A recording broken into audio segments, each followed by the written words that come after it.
you've got a candidate who wants to win. This is a clear indication of that. You know, if you look at Stephen Bannon and what they've built at Breitbart, it's win at all costs. And I think that really makes some people on the left very afraid because they're willing to say and do things that others in the mainstream media wouldn't do. Claims are easy to make. They don't take a lot of evidence, sometimes none at all. And often they have the advantage of being the exact kind of soundbite America craves. But when the claims are being made about the person who potentially will run the United States and will be called upon in the coming years to provide stable leadership while making quick and effective decisions, those claims about health stick with the adherence of industrial strength adhesive. Hillary Clinton finds herself the focus of such discussions. Donald Trump has taken off the gloves and gone after the Democratic candidate with vigor over her alleged health issues. And any number of partisan websites will quote their doctors or medical experts of choice to say Clinton is facing grave times based on her symptoms. The Clinton campaign will discount and ignore these stories at their peril, for she has experienced a few medical issues that should leave real concern about her health. But will any of these be enough to dent a campaign that has shocking leads with only weeks to go until early voting begins? We have this and much more to discuss. We dive into the pool containing our version of the political animal. After we talk with our guests, you dial us up, get on the line right now at 1-877-Newsmax.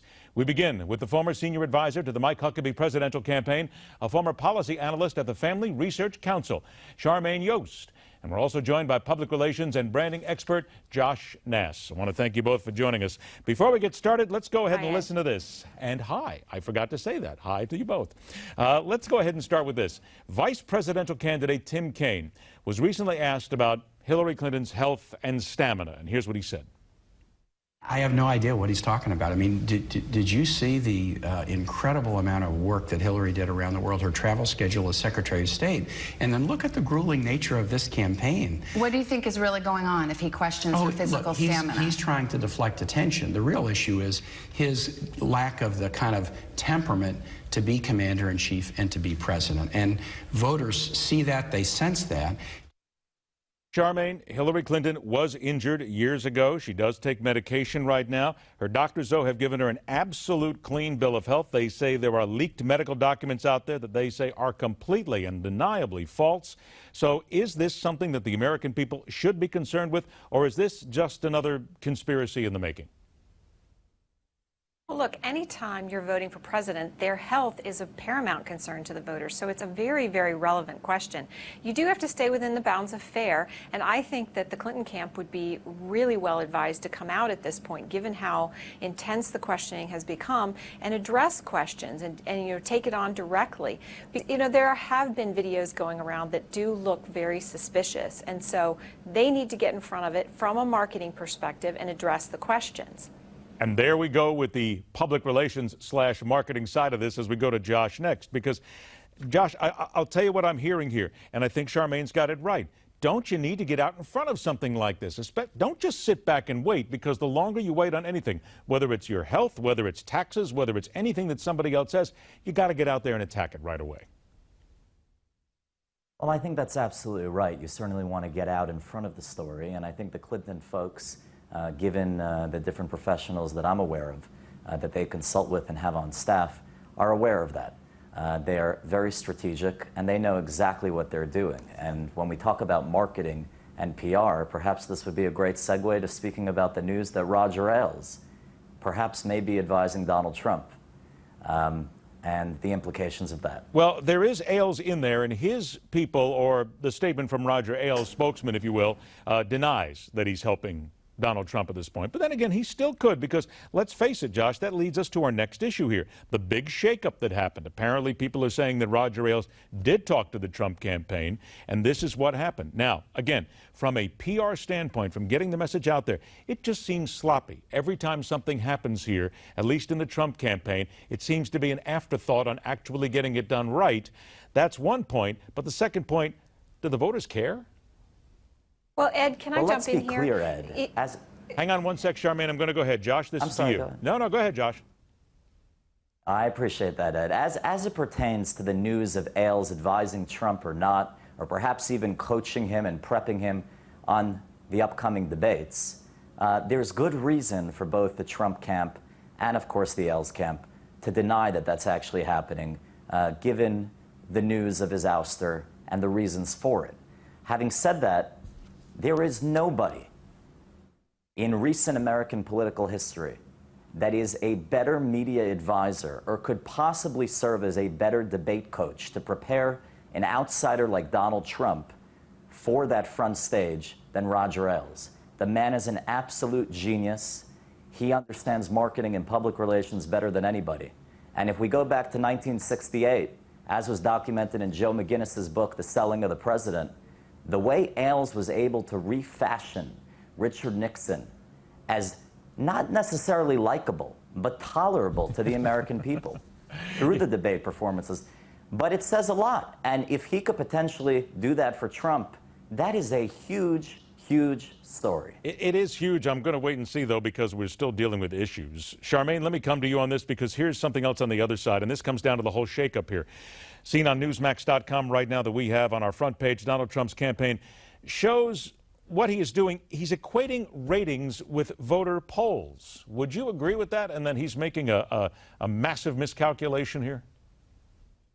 Ratings with voter polls. Well, you know, those are two separate things, and so are sizes of crowds. They're all independent variables, and really, when you're trying to take the health of a campaign, you want to take all of those variables into account. Unfortunately, you don't get to do, you know, multiple regression analysis in a campaign until November 8th. That's the day that all of those different elements come together, and that's why I actually think that this news of him putting together a team, kind of refining his team right here at this point, before kind of the September relaunch of the crazy season of the final dash to November, is actually a really good sign, because it says that Donald Trump is looking at all these independent variables, how they're woven together, putting together a team that's going to focus on that. And I can tell you, having worked with Kellyanne Conway for decades, this woman is formidable.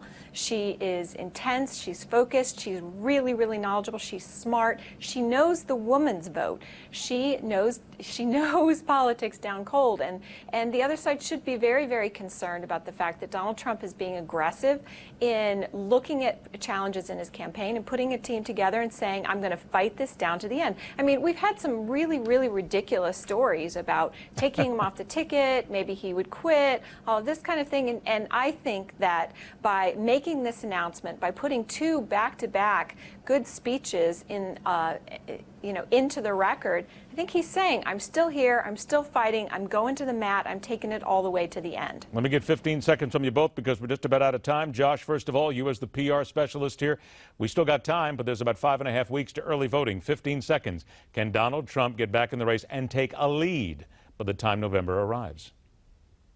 Ed, two competing approaches. Does he double down on what he did during the primary, let Trump be Trump, to quote Corey Lewandowski and the mantra he used, or does he try to mainstream his message? That ultimately, the answer, will determine whether he wins or not. Charmaine, I'm going to give you 15, 20 seconds on this as well, but I would guess you believe that he can, because the numbers are pretty deep right now. 15 seconds. Ed, the debates are going to be key. The turnout is going to be record-breaking in terms of people tuning in to watch the fight between Hillary Clinton and Donald Trump in these debates, and it will be really, really determinative. Hey, let's be honest. They're going up against the NFL in a couple of these debates. Honestly, some of those games could be dogs. That means everybody's going to be turning the chop. There you go. I would think it would be. Charmaine Yoest, Josh Nass, want to thank you both for joining us. We appreciate your time. Thank you, Ed. Thank you, Ed. All right, let's get to it. If you got a couple of comments for us here, we got about 2 minutes. Get in right now at 1-877-NEWSMAX, 1-877-NEWSMAX. Hillary Clinton's health is right front and center here. Is this something that Donald Trump can use to get people to not vote for Hillary or to vote for him? Do you think this is the way that he should be attacking at this moment? 1-877-NEWSMAX. Jeff is in Cincinnati. You believe that Hillary's health is a liability for the Democratic Party, but let me ask you this. Why, when her doctors have come out and everybody says that she's healthy? Well, everybody around her is afraid to cross her because they know she's spiteful. And she is, if anything happens, that's like she won't go down by herself. She'll name names. Well, hold it. Hang on. I'm going to focus you here for a minute, Jeff. Let me focus you. You wanted to talk about Hillary's health being a liability. Do you think that it truly is? Do you think that she's ill and all these stories are true? Oh, yes. definitely. I seen her the other day on the stage, and you alluded to it one day last week when Secret Service man kept telling her to just speak, just keep talking. And then she looked like she came out of her daze, and she said something so crazy. It was, as we all know, Donald Trump and his kids kill a lot of animals. Would you, wait a minute, stop there. Would you not agree with me real quickly that there's a lot of people saying a lot of crazy things? not just one person. I can see her. Okay. I can see it in her. I just wanted to check because, believe me, and you know this, and I'll bet you'd agree with me, too. There's a lot of crazy things being said this political season. Thanks a lot for the call. The drug that has quietly infiltrated every corner of America and is now at the core of one of the more heinous crimes in recent memory, where people are hearing about it and going, seriously? We've seen this before. We may see it again. Stay with us right here on The Hardline.